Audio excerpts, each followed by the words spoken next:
Hello everyone, today I will show you how to log someone out of your Facebook account. And here's how it is done. Open the Facebook app and tap the menu icon in the bottom right corner. Tap the gear icon at the top right corner to open settings. At the top of the settings page, tap Account Center. Select See More in Account Center. Scroll down and choose Password and Security. Look for the option where you are logged in and tap on it. Select Facebook to view a list of devices currently logged into your account. From here, you will see all active logins, including the device you are using.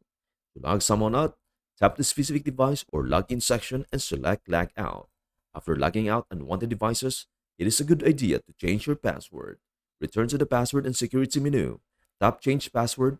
Set a new, strong password to ensure the other person can't log back in into your account, even if they have saved your old password. That is everything you need to know about how to log someone out of your Facebook account. Before we end, may I humbly ask you a favor? Please do like, share, and subscribe to our channel. This means the world to us. Thank you so much for watching. We hope to see you in our next video.